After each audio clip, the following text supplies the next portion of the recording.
en el que los gansos son vendidos. El nomóvil, de nuevo con sus ocupantes, se dirigió a toda velocidad hacia la costa. Rodney cursó todos los telegramas en la primera ciudad que encontró. El espíritu del relámpago lo llevaría rápidamente a la ciudad y todas las personas invitadas irían a la hora anunciada. Más tarde, en otra ciudad, Rodney compró los periódicos de la tarde donde se relataban los acontecimientos de la mañana, de cómo se había registrado en un hotel bajo el nombre de Jenkins y los arreglos que habían hecho en el coche para acomodar a los gansos y cómo el joven vástago maderero había pagado a un hombre gordo para que se interpusiese entre él y la cámara. Después de leer todo esto, Rodney estaba seguro de que acudirían cantidad de invitados a su conferencia de prensa. Rodney calculó el tiempo de modo que llegaron al Hotel Imperial unos minutos antes de la hora fijada. Pidió disculpas a los gnomos, pues no podrían asistir a aquella función. También se disculpó con Elizabeth, porque creía más conveniente para la seguridad de los gnomos que se quedara con ellos. Rodney acabaría y volvería tan pronto como le fuera posible. Entonces estarían libres y se alejarían de la bulliciosa ciudad para regresar a los bosques. Llevó el coche a un garaje, cogió los cestos y se dirigió al hotel. Cómo corrían los botones cuando le vieron. En esta ocasión dejó que le llevaran los cestos, pues quería causar una buena impresión. Cuando se disponía a pagar la habitación, el hotel se mostró encantado de poder cedérsela. La dirección le comunicó su bienvenida entonces y en cualquier situación semejante. Rodney, seguido por los botones, subió a una habitación muy grande repleta de gente, reporteros, fotógrafos, el secretario de la Rama Verde y el subastador. Todos esperaban al vástago maderero, que en aquella ocasión era el centro de atención de los focos. Rodney hizo gala de una cortesía sin límites. Ya estaba bien de tonterías y de esconderse detrás de hombres gordos. Dio una pequeña charla mientras los reporteros garabateaban sin cesar en sus papeles. Caballeros, desde hace algún tiempo he estado llevando a cabo un experimento que creía interesante. Precisaba desarrollarse con toda tranquilidad, pero por desgracia comenzaron a divulgarse las noticias. Todo ocurrió porque la dirección de un hotel insistió en averiguar lo que llevaba en los cestos.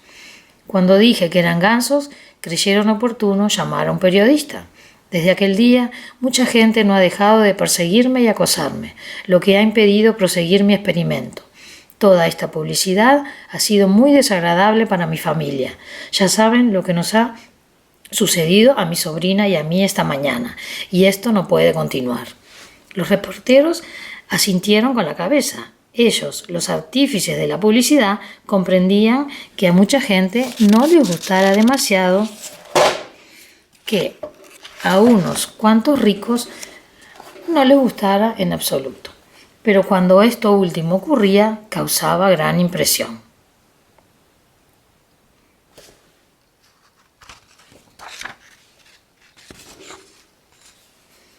Por una temporada, continuó Rodney, he estado interesado en las actividades de la Rama Verde, una sociedad que trabaja para la conservación de nuestros bosques y nuestro suelo.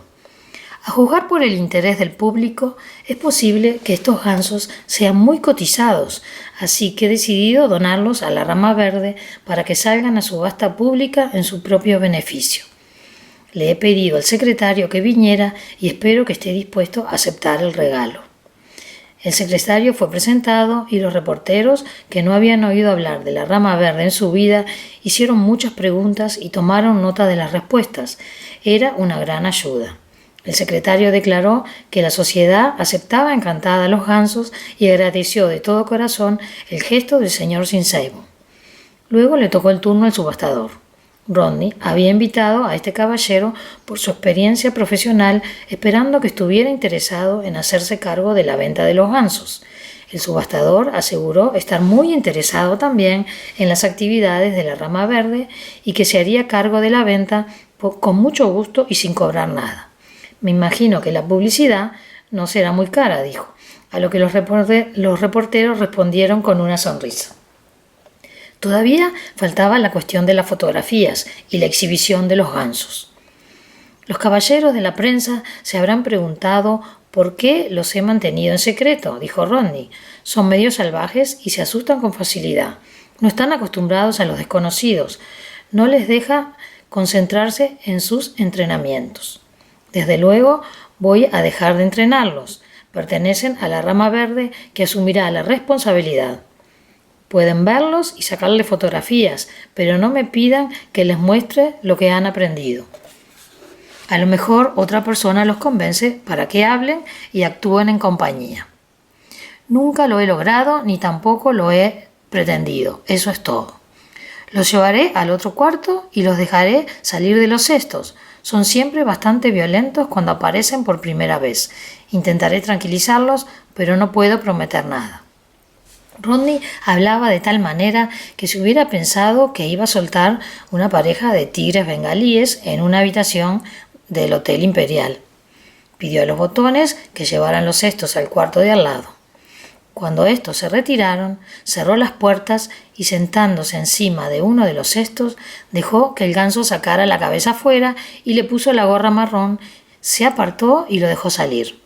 Rodney no tenía la menor idea de lo que haría el ganso. Si intentaría desembarazarse de la gorra, o si se precipitaría hacia él, o si se metería debajo de la cama, o qué demonios haría. Tenía unos cuantos granos de maíz en el bolsillo y tiró algunos por el suelo con la esperanza de que el ganso no fuera tan ganso, esperanza que se vio realizada, pues la criatura se puso a comer al instante. Repitió la misma operación con el otro. Cuando se comieron todo el maíz, se fueron a una esquina. Entonces Rodney abrió la puerta y dijo: «Adelante, caballeros». La muchedumbre entró. Había una pareja de gansos auténticos y tenían las mejillas sonrosadas, un círculo dorado alrededor de sus cabezas y auténticas gorras de visera. Allí estaban de pie y parecían bastante aterrorizados y salvajes. No era un gran espectáculo, pero aquello era lo que estaba esperando el mundo entero. Los fotógrafos se pusieron a la tarea al momento. Las luces comenzaron a resplandecer. Luego dispararon a Rodney, que se puso de pie cerca de los gansos, y más tarde al secretario de la rama verde y al subastador. Eran las primeras fotografías de ánsares reales abisinios sacadas en América. Los reporteros querían hacer más preguntas, pero Rodney, que los veía venir, dijo: «Caballeros, ya les he contado la historia, yo no soy un presentador y no voy a intentar que estas criaturas atemorizadas hagan una representación en la habitación de un hotel. He hecho lo que estaba en mis manos. El próximo acontecimiento será la subasta». «¿Cuándo será?» «Eso lo decidirán los nuevos propietarios de los gansos. Si me lo permiten, les sugiero que esperen 3 o 4 días para que lo sepan todos los interesados en la compra». «¿Le parece bien la idea?», preguntó Rodney al subastador. El hombre asintió.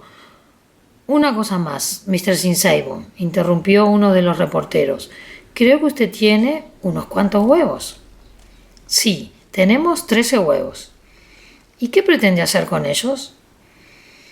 Pobre Rodney, sus reflejos eran rápidos, pero esta vez no lo fueron tanto. «Los vamos a poner en una incubadora». Se dio cuenta de su error cuando el reportero habló por segunda vez. «Entonces tendrán alzarinos reales abisinios». «Me imagino que sí». «¿Cuánto tiempo tardan en romper el cascarón?». «Unas 3 semanas, creo». «¿Dónde estará usted entonces?». «No lo sé». «¿Va a llevar la incubadora en su coche?». No, exclamó Rodney, completamente aterrorizado. «Me he puesto de acuerdo con una granja de gansos muy famosa para que se hagan cargo de ellos». «¿Nos mantendrá informados de cualquier cosa que ocurra?». «Desde luego, daré otra conferencia. Y mientras tanto, estos caballeros», apuntó al subastador y al secretario, «se harán cargo de la subasta». Tras lo cual, el vástago maderero salió de la habitación y se sumó por una puerta lateral del hotel. Estuvo caminando un rato para asegurarse de que nadie le seguía y luego se dirigió a toda prisa al garaje donde Elizabeth y los gnomos le esperaban impacientes. Dejadme salir, gritaba Bubu. Globo trataba de serenarlo. Tranquilo, muchacho, tranquilo. Estuvo a punto de haber una insurrección en la familia de los gnomos, pues Bubu estaba muy excitado por lo de la conferencia de prensa. Apenas podía esperar al que Gnomóvil saliera fuera del garaje y a que Elizabeth pudiera quitar la tapa del cesto. ¿Vinieron los reporteros? ¿Cómo se comportaron los gansos? ¿Qué tal le sentaba la pintura? Creo que a partir de ahora tendremos 3 semanas de descanso, dijo Rodney. A nadie le interesan los huevos hasta que rompan el cascarón. Pero era más conveniente continuar viajando de incógnito. Tenían que escoger nuevos nombres. Elizabeth estaba encantada. Le parecía una especie de juego. Rodney dijo que él sería el señor Timotheus T. Pettigrew de Oshkosh, Wisconsin. Elizabeth se lo pensó mucho, optando al final por el nombre de Pamela Pettigrew. Bubu se acababa de enterar de que las secuoyas habían sido bautizados por un indio, así que adoptaría el nombre de ese indio. Globo no estaba interesado en semejante locura, pero Bubu y Elizabeth decidieron ponerle el nombre de General Grant, como se llamaba otro de los árboles del Parque Nacional de Sequoia. Tenían que pensar cuál sería su nueva ocupación. Rodney sugirió que podrían estar recogiendo especímenes de las diferentes clases de helechos. Podían recoger algunos y ponerlos de forma que se vieran sobresalir de los cestos, así no tendrían que mentir. Serían botánicos. Al momento pusieron manos a la obra. Elizabeth quería conocer todas las clases de helechos que había y pidió a Globo que le hablara de las conversaciones que había sostenido con las antiguas plantas en el bosque de secuoyas. Dejaron atrás la ruidosa ciudad y cruzaron un puente muy largo sobre la parte baja de la bahía. Ahora se desplazaban por una carretera interior y hacía calor, incluso después de ponerse el sol. Siguieron viajando hasta la hora de dormir. Entonces, guiados por la experiencia, no llevaron el coche al hotel, sino que lo aparcaron en un garaje y fueron caminando hacia el hotel, llevando los cestos con los sobresaliendo y una bolsa de viaje con pijamas y cepillos de dientes. En recepción, Rodney registró los nombres de Timotheus T. Pettigrew, Oshkosh, Wisconsin, y Pamela Pettigrew, idem de idem. Dijeron al recepcionista que eran botánicos y que llevaban helechos en los cestos. Como los helechos se percibían a simple vista, le llevaron a sus habitaciones sin hacer comentario alguno. Cerraron puertas y mirillas, conectaron los acondicionadores de aire y se acostaron sin reporteros ni fotógrafos que se interpusieran entre sus sueños. A la mañana siguiente, en los periódicos aparecía la noticia de la conferencia de prensa y la impresionante charla que Rodney había dado. También había una foto de Rodney con los gansos abisinios.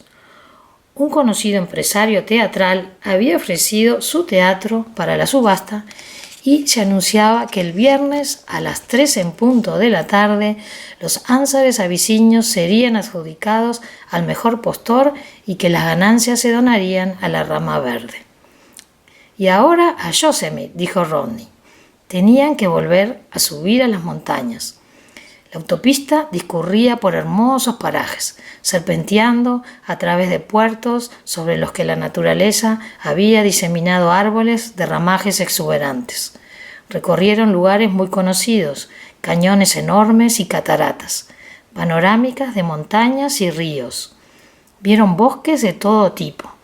Fueron de un lugar a otro buscando durante todo el día. Pasaron la noche en un albergue de montaña y se dirigieron a nuevos sitios para continuar su búsqueda. Vieron osos y ciervos y muchos turistas, pero ni rastro de gnomos. El corazón de Globo se entristecía cada vez más y a pesar de sus esfuerzos resultaba un acompañante deprimente. Se había creado una situación curiosa. Globo lamentaba la suerte de su nieto y el nieto, bueno y servicial, se esforzaba por compadecerse a sí mismo. Pero no en vano. Bubu, que con anterioridad se comportaba como un gnomo leal y patriótico, había ido sucumbiendo al encanto de la gente grande. Intentaba ocultarlo a los ojos de su abuelo, pero el hecho era que a Bubu le gustaba comer aceitunas, apio y helados de cucurucho. Le gustaba mirar por la ventana y ver pasar los coches, incluso corriendo el riesgo de ser descubierto. Le gustaba saber lo que decían los periódicos. El sábado por la mañana, cuando oyó el relato de la subasta y se enteró de que la única pareja de gansos reales abisinios de América había sido vendida por $2.240, se interesó más en hablar de aquel dinero y de lo que se podía comprar con él que en la búsqueda de los gnomos. Rodney empezaba a preguntarse si Bubu querría vivir con la gente pequeña en caso de que los encontraran.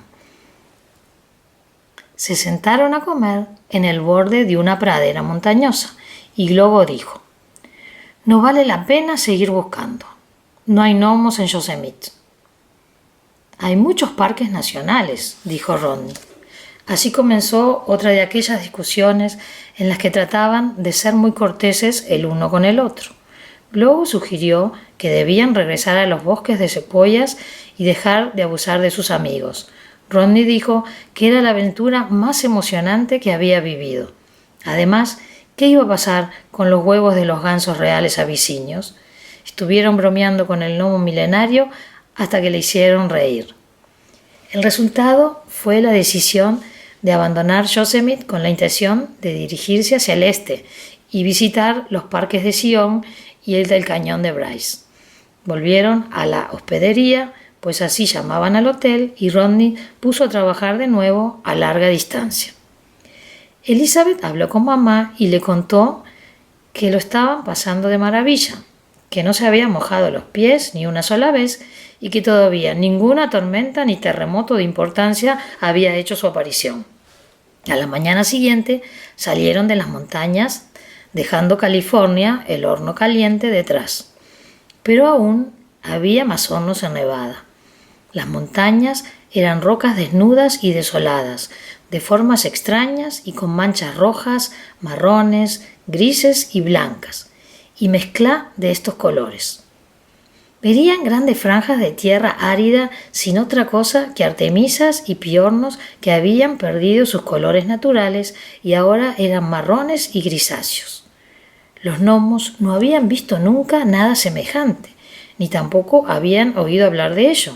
Globo se tapó los ojos, incapaz de soportar la visión de los sufrimientos de aquellas plantas tan sedientas. No era necesario bajarse y hablar con ellas, se podía deducir por su deplorable aspecto. Sin embargo, la maravillosa gente grande tenía cantidad de agua a lo largo de toda la autopista, así como aceite y gasolina suficiente para el cansado espíritu del gnomóvil. También tenían todo lo que necesitaban para ellos mismos: bocadillos, perritos calientes, gaseosa, helados de cucurucho. Globo estaba muy triste, pero tuvo que rendirse ante el encanto de este último menjunje en medio del calor abrasador de Nevada. El helado de cucurucho es una de las últimas contribuciones americanas a la civilización. Sus colores principales son el blanco, el rosa y el marrón. Desde Portland, en Oregon, hasta Portland, en Maine, es siempre de la misma forma, tamaño, sabor y precio.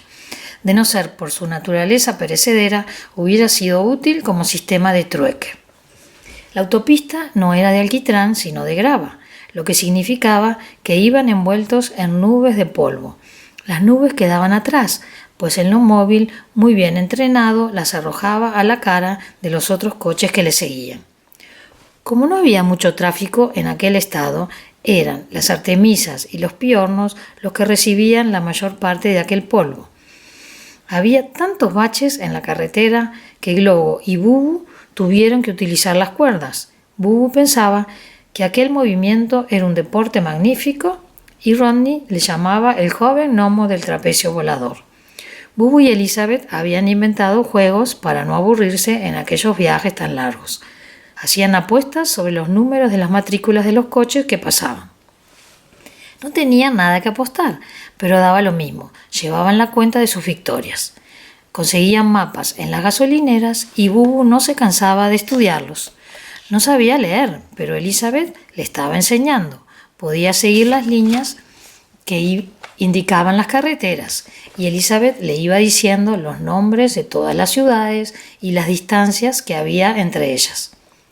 Estaba aprendiendo a reconocer las diferentes clases de gasolineras y a distinguir los distintos tipos de coches.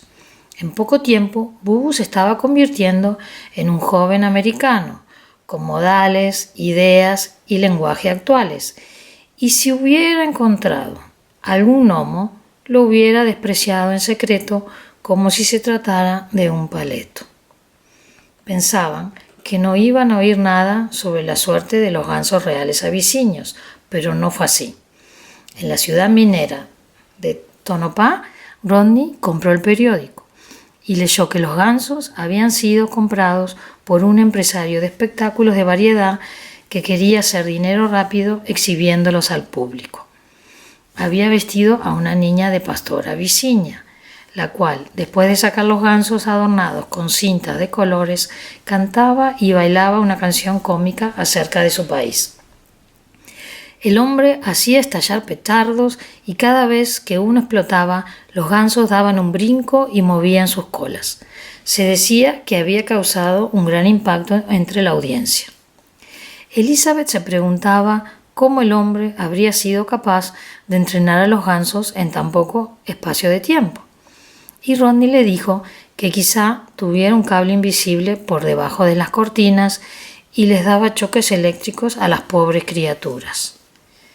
De cualquier manera, era agradable saber que las multitudes tenían algo que contemplar distinta del automóvil y sus pasajeros.